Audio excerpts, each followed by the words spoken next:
Je vais surtout essayer d'éclairer monsieur sur les revendications parce qu'en réalité elles sont très simples, elles sont de deux ordres. Le premier, je l'ai déjà indiqué, c'est la volonté d'intervention directe du peuple dans la démocratie via le référendum d'initiative citoyenne. Et la deuxième catégorie de revendications, c'est sur le fond. C'est la volonté en réalité des gens que désormais la politique serve les intérêts de 99% de la population et non plus des 1% les plus riches. Ça veut dire sur le fond concrètement que les gens veulent des augmentations de salaire, une revalorisation du minimum vieillesse, de l'allocation adulte handicapé, une réindexation des retraites et des allocations familiales sur l'indice des prix.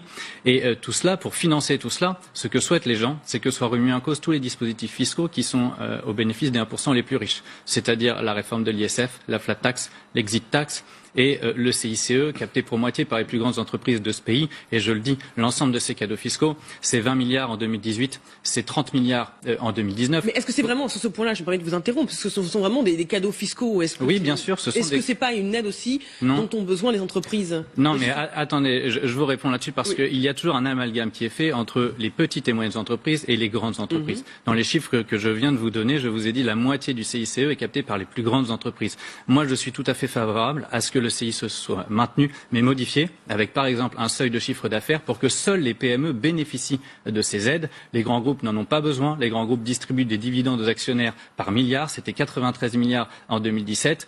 Carrefour, notamment, est un très bon exemple. Il a perçu énormément d'aides et il a licencié et délocalisé. Il n'a donc créé aucun emploi. La seule utilisation, ça a été la distribution de dividendes, et dont les PME. La parole, c'est Patrick Martin. Ça serait une bonne idée, ça, le fait de revoir le CICE?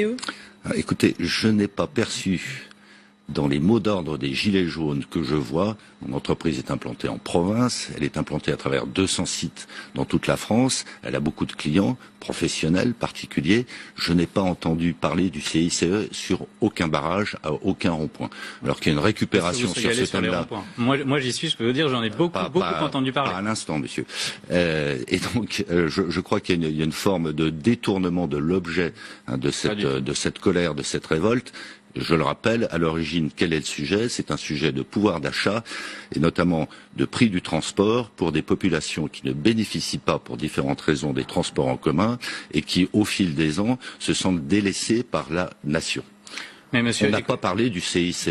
Mais bien sûr que si, il suffit de lire tous les cahiers de doléances qui circulent sur les réseaux sociaux, sur tous les groupes des Gilets jaunes, et vous verrez que le CICE, l'ISF, tous ces dispositifs fiscaux sont expressément mentionnés sur tous les cahiers de doléances. Il y a justement une homogénéité dans les revendications sur la remise en cause de ces dispositifs fiscaux.